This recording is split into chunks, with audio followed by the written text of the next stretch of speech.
Hello, and I'm James, and welcome to our show today. And today we're going to be talking about emotional triggers in meditation and how we get triggered sometimes.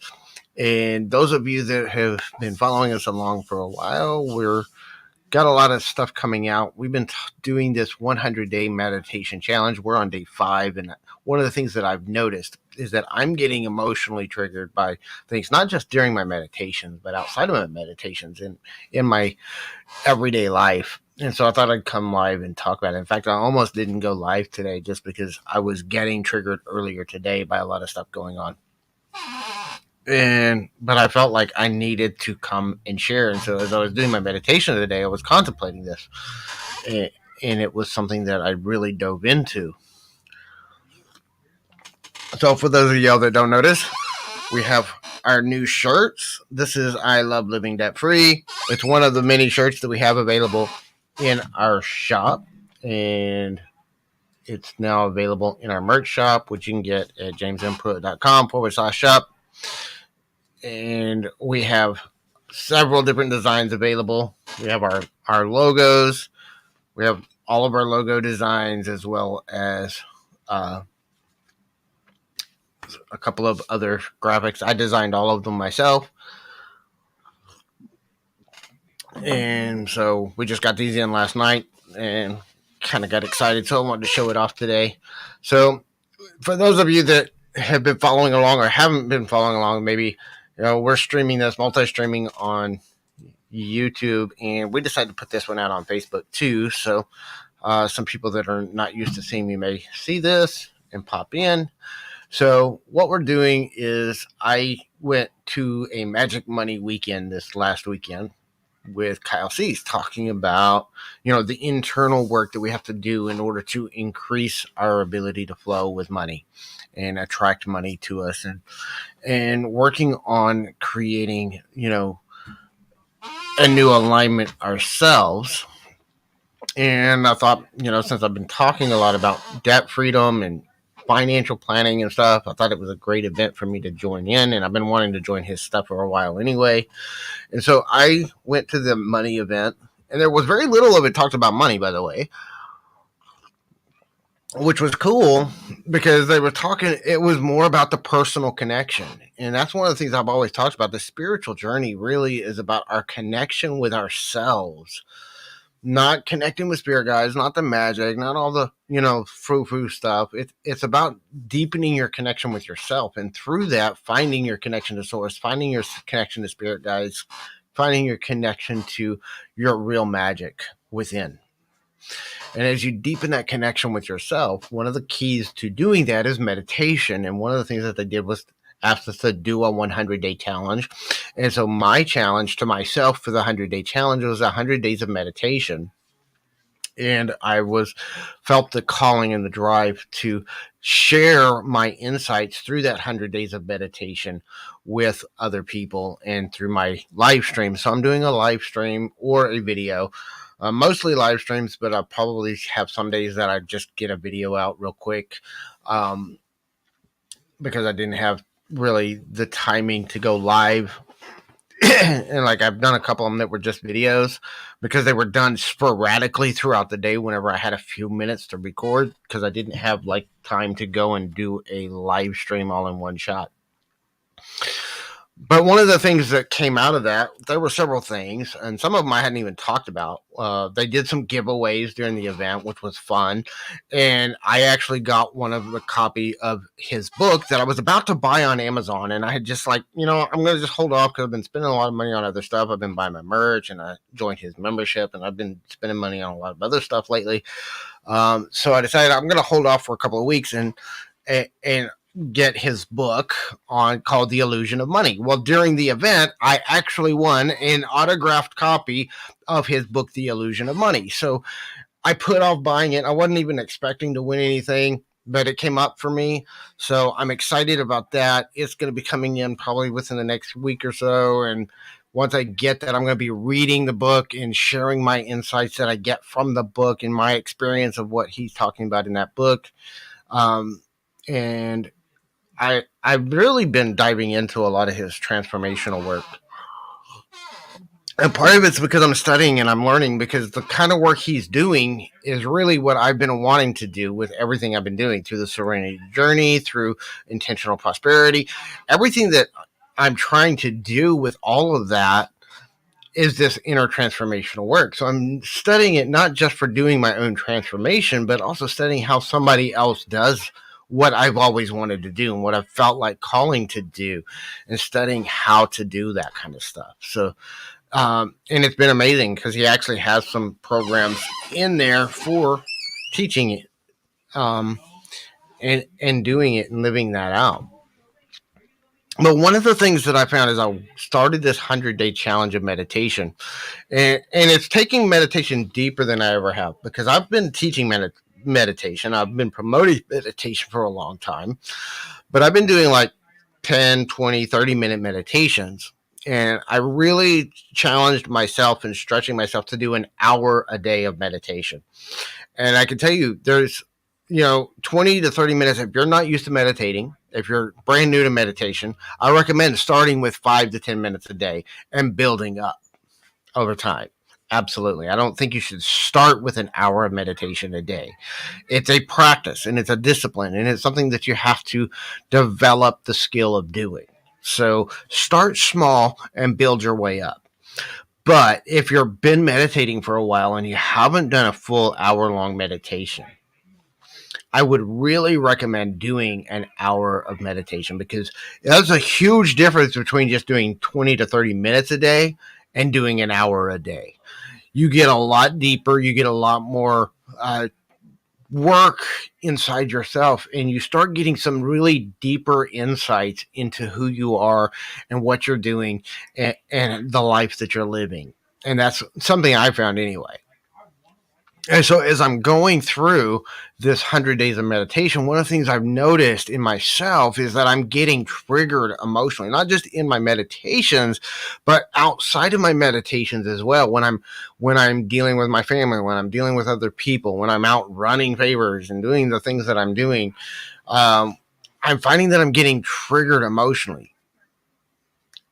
And so I was really struggling with this, and I was like, I really don't want to go through all this emotional stuff. But what I found is, as you're going that deep into meditation, you're bringing up, you're listening to yourself at a level you've never listened to yourself before.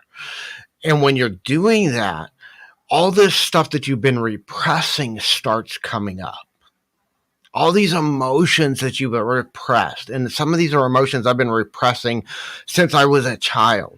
Some of these are emotions that, because I was always taught, being a man, you're not supposed to feel your emotions.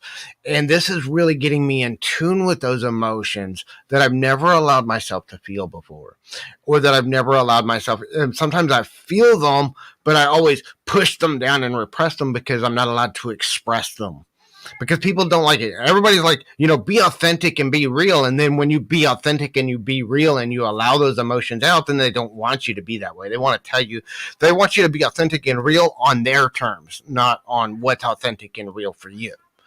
That's one of the things that I found a lot of times in my own life.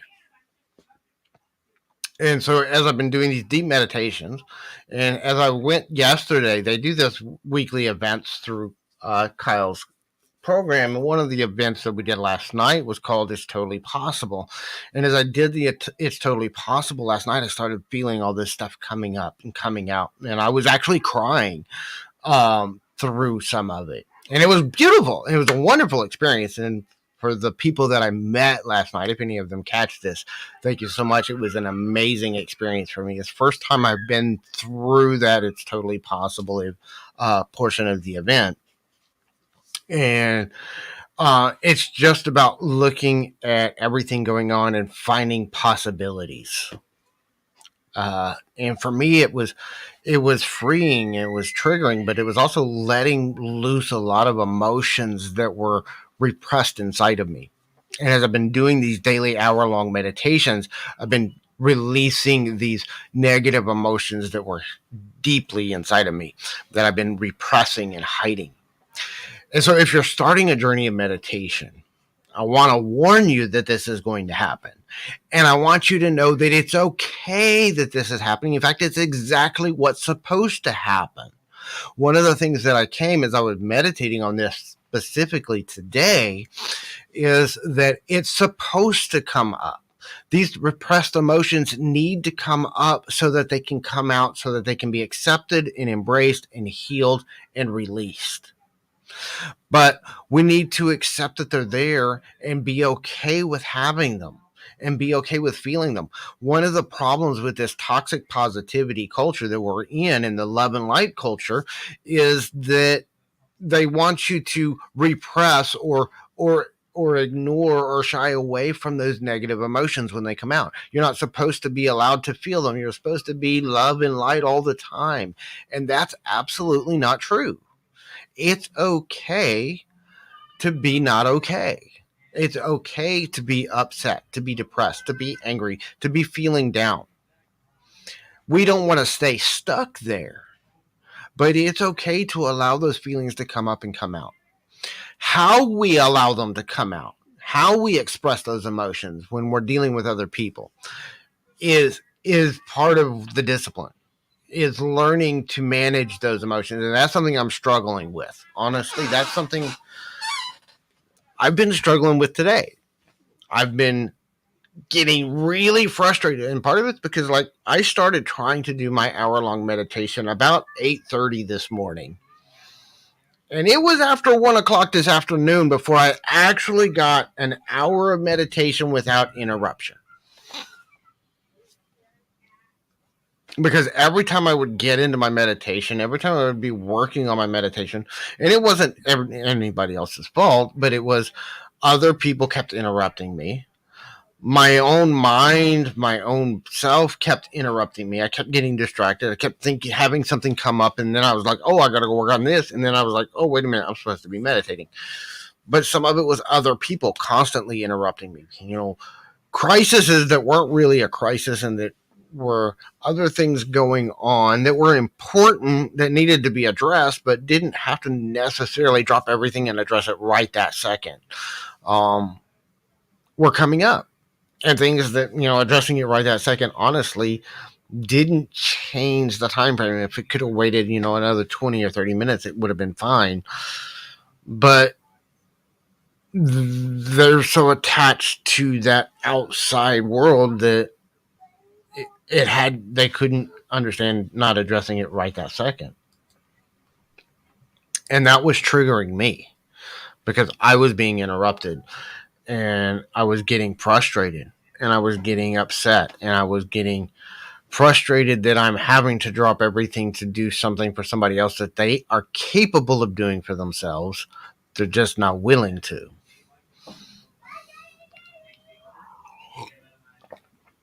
And that's something that I'm finding more and more, is whenever I'm getting into situations of doing for other people what they could and should do for themselves, I'm getting more and more triggered by that. And I'm having to stop myself and breathe my way through it and say, okay, it's okay that you feel this way, but it's not okay to blow up at everybody for that. It's okay to feel like I'm being taken advantage of, but how I express that is on me. And that's something that I'm learning, and that we all need to learn. It's something that I'm working my way through right now. And, I'm trying not to be complete and total jerk mode, but at the same time, trying to do the things that are right for me and focus on what I need to work on for myself, for my business, for my family. There's things that I have to get done in order for things to get to where they need to go. And if I don't do it, there's nobody else, because I don't have a team. I don't have a lot of people that I can rely on. I don't have people that I can delegate this task to or that task to right now. When you're starting up, I've been going through some entrepreneurial stuff too. And, a lot of things are like going in, oh, you need to delegate. Well, when you are in the startup phase and you have no team, you have nobody to delegate to. it's all on you, and it's all on me right now because I am a one man team. I'm a one man show right now. I'm the filmer. I'm doing the lighting. I'm doing the sound. I'm doing everything. I'm writing the blog posts. I've been working on the website, uh, and all that takes a lot of time. And some of that stuff that I want to delegate, but and I understand the need to delegate it, but at the same time, I need to work on what's the bare minimum I can do to get through to get it to a point where I can delegate those things out. And that's kind of what I'm working through right now is what's the bare minimum I can do. And I'm focusing on, okay, I have to do this right now because it has to get done and there's nobody else to do it. And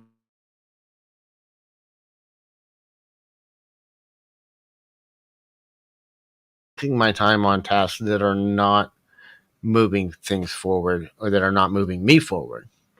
Or am I doing things that need to be done because the long-term strategy is there and knowing that these things are going to pay off in time, like doing these streams, there's not a whole lot of people coming in droves to watch these streams, but these videos are going to be online for a long time for other people to watch. And I think some of the things that are coming out in these videos are important to have there in the archive for people to watch when they do start showing up. And one of the things that I'm learning as I'm going through this process and it's a weird juxtaposition to be in as a content creator. It's something that I've contemplated for a long time, and I'm starting to wrap my head around it a little bit. Is this juxtaposition between, as a business, you want people to see your stuff. You need people to see your stuff so that you make sales. Because if nobody ever sees you, if nobody knows you exist, then you don't make any sales. But at the same time, it's like I'm trying to create this content from this place of I'm creating from what's coming out of me. I'm creating from what's flowing out of me. And I'm trying not to make it about what I get out of it, but more of what I put out. What am I giving rather than what am I getting? But as a business, we still have to receive. But at the same time, I have to be open to the receiving as well. And that's, one of the things that we're working on. And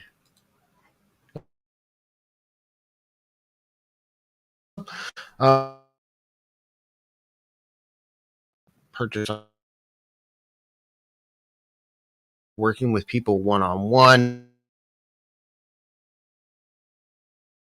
There's our blog as well, where we have like all of 2 posts on the blog right now, but I'm working on that. But this is one of the things that we're doing to open ourselves up to the receiving side of things as well. And we have our ways that people can work with me one-on-one. If you want to, we're working on debt freedom. We're working on these personal transformations. We can work with, we have a budgeting class that we're working on putting together.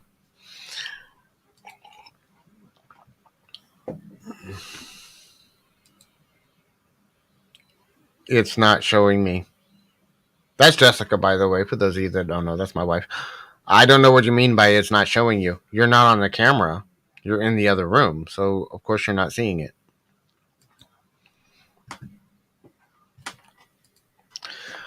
So,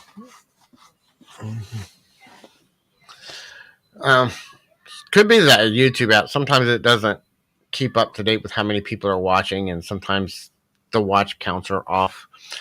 That's why I go into the studio afterwards and see. But that's a whole nother thing. But anyway, when we feel this frustration, when we feel the emotions coming up, the one thing that we want to do, and this is something that kind of I've been learning from listening to Kyle's work, and I've been practicing it myself as I do these meditations. So I feel those emotions coming up, and I allow myself to feel them, and I listen to them, and I sit with them, and I accept them. And as I sit with it, and I just surround it with acceptance and allowing it to come up, a lot of times it just flows out of me. And as I'm allowing it to flow out and allowing it to just dissipate and disintegrate, I'm I'm feeling lighter, and I'm feeling less triggered, and I'm feeling less emotional impact. But then as I go into deeper, then we're unleashing more, and some more is coming out. And so it's a not ever going process. There's never a point. And I've been talking to people that have been doing this for, 20, 30 years, not just people that have been, just starting on the journey. And the work is never done. We're always going to find deeper levels of growth, deeper levels of pulling out things that we've repressed for years, and new levels of things that have come in. And I have my own philosophies on that. If you believe in reincarnation, you can believe some of it may be past life trauma, some of it can be trauma from our own past that we still haven't dealt with and healed. But there's a lot of things that when we're feeling those emotional triggers going on, we just need to recognize that those emotional triggers are things inside of ourselves. Now, there might be an outside influence that's kind of pushing the buttons, allowing those triggers to reveal themselves, but that trigger is inside of you. And this goes back to what we talked about in the first couple of episodes, where we're talking about taking responsibility for what you experience in life. And that includes your feelings. You have to take responsibility for if something is triggering you emotionally, that's something that's inside of you.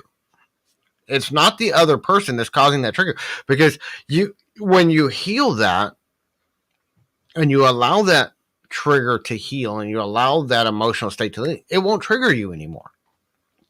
But it can take some time, and it might have to come up several times, and it might be several things that are triggering that inside of you. So it might take several experiences. It's not going to happen overnight. But one of the things that I'm finding is as I sit with those feelings when they come up, and I can sometimes see where they came from, and sometimes I don't. And I've learned that it's okay to not know why it felt that way. We don't have to dig into the why and relive the trauma and all that. We just need to accept that it's there and allow it to have its voice. It's trying to be heard.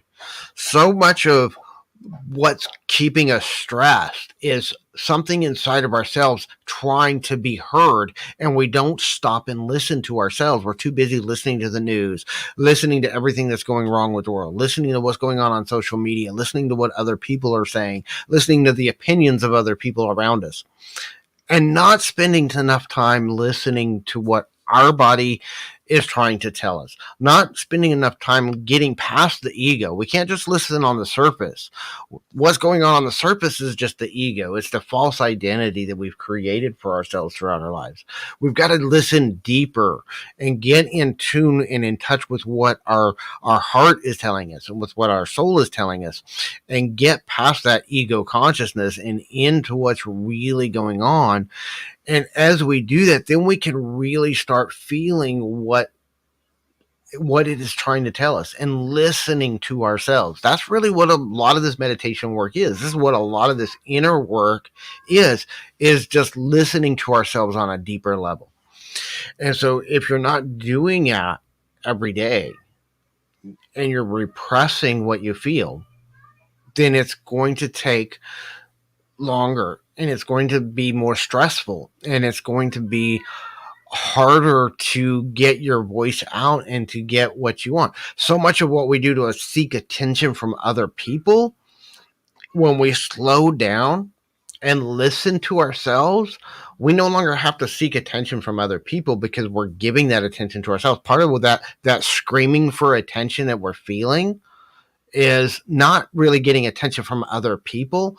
It's our soul screaming at us that it wants attention from you.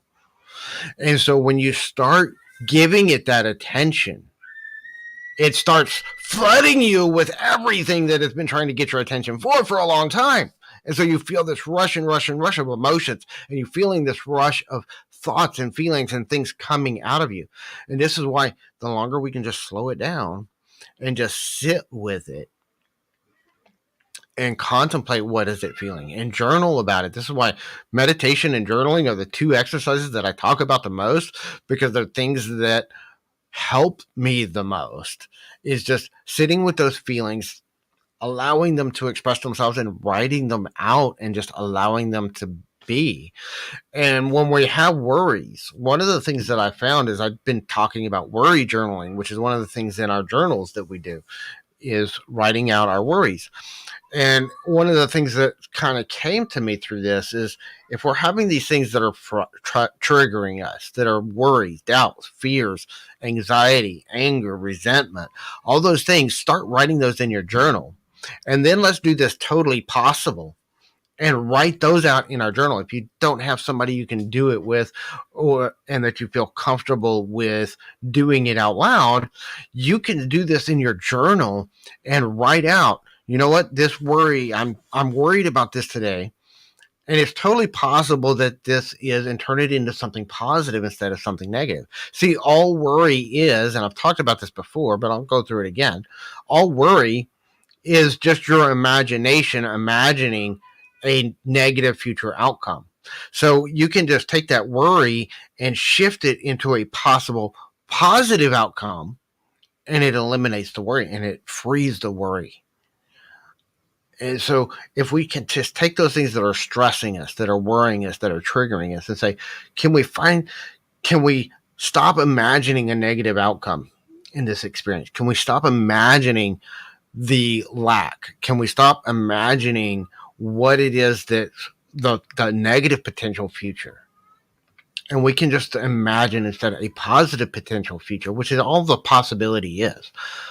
It's about finding the positive possibilities instead of the negative possibilities. That's what this It's Totally Possible is all about. It's about transmuting that energy that's worry and doubt and fear and stress and transmuting it into positive possibilities of what could be coming in your life. And when you do this, I experienced this last night. I felt some of those worries and those doubts and those fears and those anxieties that I was having transmuting into possibilities of what I could do. And I've been writing down possibilities of ways I can get more people to see what I'm doing, possibilities of ways I can get my voice out more, possibilities of ways that I can do more things to impact more people's lives. It's hard to do. Sometimes it's hard to do, but especially recently, it is hard to do. Because you're making it hard to do. We make it hard, and I experienced this myself. The hardness, it's actually really easy to do. It's the mind and the ego that makes it hard, that gets in the way of doing it. The hard part is the discipline to sit down and do the work. Once you have the discipline, and once you get a little bit of experience with doing it and feeling that transformation, then that kind of gives you motivation. One of the things I talk about with people too, one of the big problems with people starting off on doing this, and this is kind of like, I take this equation from our debt freedom programs and our debt freedom.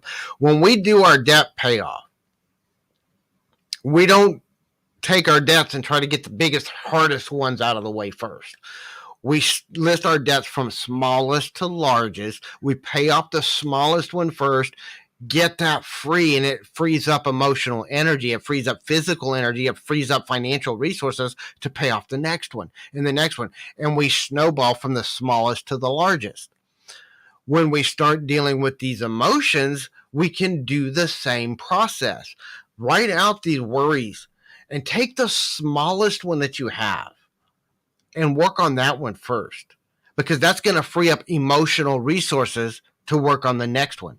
And then you can take those emotional resources and apply that to the next one. So we have this emotional well inside of ourselves of the emotional energy that we have to apply to these worries.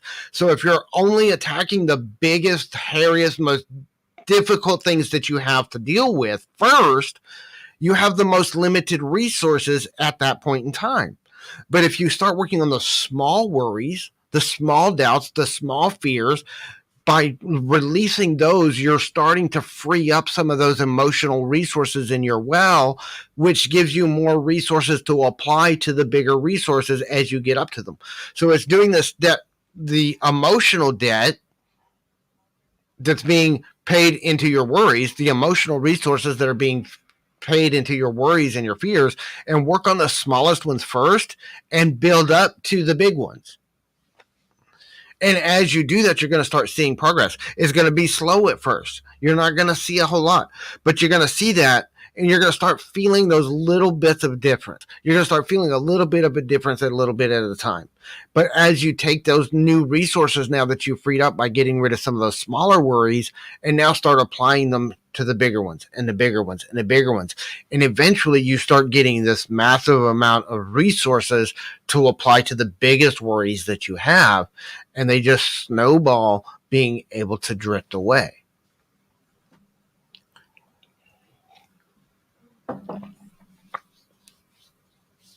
And so I took that whole philosophy of the debt snowball and was like, how can I apply this to our emotional stuff? And I found that it works with the emotional stuff too. So started dealing with the small worries, the little things that would nag me, but weren't big, huge events, and started dealing with those first. And by doing that, it freed up emotional energy that I could apply to the bigger ones. And so that process worked for me. So I just wrote out a whole bunch of my worries, and I just took them one at a time and worked on releasing them one at a time, taking the smallest, the little niggly ones that were just kind of little annoyances, but weren't big, huge worries. And then the funny thing is, too, as you start getting rid of those little worries, I found that as you do that, because you're freeing yourself of that stress and that worry, you start bringing in new resources. You start seeing new resources showing up from other places. The same thing happens when you do the debt snowball, too. If you think about it, those debt snowballs, those debts not only take up financial resources, but they take up emotional resources. They're taking up mental resources. So as you free those little debts up, you started freeing up emotional resources as well as financial resources. You start freeing up mental resources. And so you start applying those to the next bigger debt, and do that snowball technique. That's why I recommend this snowball technique instead of what's called the avalanche technique, which is where they take the biggest, hairiest ones first and eliminate those. The problem is it takes so long to see the progress when you do it that way. And it's more about behavior and releasing those resources to apply to the bigger ones. So you actually get done. Usually, most people stick with it longer because they're seeing those small victories. Give yourself a small win and celebrate the small victories when they happen. When you recognize those small victories in your shifts and your changes, celebrate those small victories and allow yourself just a minor celebration. It doesn't have to be huge. You don't have to go out and scream it out to the world, but celebrate and enjoy and appreciate the small victories that you're making every day. The more you celebrate the small victories you make every day, the more you're going to focus yourself on progress instead of where you've been or what still is undone. And that's one of the big things is we want to shift our focus away from what's not done and shift it to this is the progress we made. Look at how far we've already come. You know, I still have a long way to go. I can sit here and list all day things that I still need to work on inside of myself. But I see the things I've already overcome, and I see the progress that I've made in the last few days and the last few years as I've been going through this journey. And the more you can celebrate those wins along the way, the more it's going to motivate you to keep moving forward. The more resources you're going to free up, the more you're going to manifest more resources to apply to it, the more help is going to come your way from unexpected places and unexpected ways. I've seen it happen in my own life. I've seen it happen in other people that I've helped. I've seen it happen with other people that I wasn't even really there to help. I was just witnessing their experience of things. So everything's constantly changing and growing.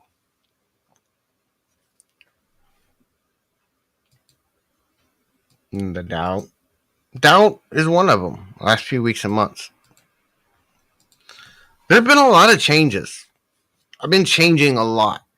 I've been learning to release, but I've also been learning to, how to express these emotions in better ways.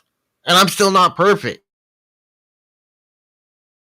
by the way. So, I'm not perfect, but I am learning to express my emotions in better ways. I'm trying to learn how to, yes, feel these emotions and allow myself to feel them in ways that I've never been allowed to before, but also to express them in more positive ways, express them in ways that are not destructive to other people.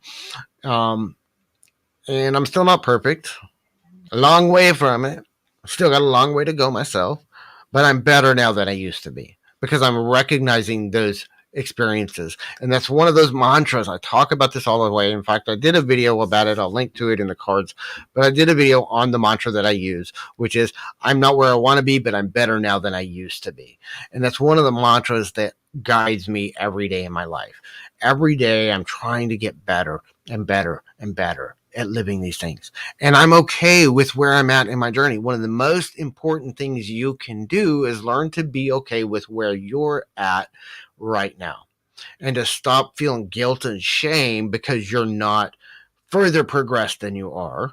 But at the same time, recognizing that I still need to be working on progress. It's not it's not about perfection. And a lot of people mistake me when people think that I want to see people being perfect or striving. I'm not striving for perfection, and I don't expect anybody else to be perfect, but I do want to see people make progress. Want to see people growing and moving forward and becoming more of who they were born to be. That's really what we're trying to do. We're trying to get out of that ego consciousness and into who was I really born to be. And I'm not there yet myself. I'm working on that. I'm a work in progress every day, but I'm more in tune with myself now than I've ever been in my life. And that's what we're trying to do. We're just trying to move that forward more and more every day. So as we do this, we're going to start triggering our emotions. We're going to start feeling the negative emotions coming up. And it's perfectly okay to feel those emotions. It's just a matter of how do we control how we express them when we're dealing with other people. So that's something that was my meditation insight for today. Hope that y'all are enjoying these. If you are enjoying these or if you would like to see more, make sure you subscribe to our channel on YouTube. We're also putting this out today over on our Facebook page. So thank you for joining us there. We will see y'all next time, and you have a fantastic day.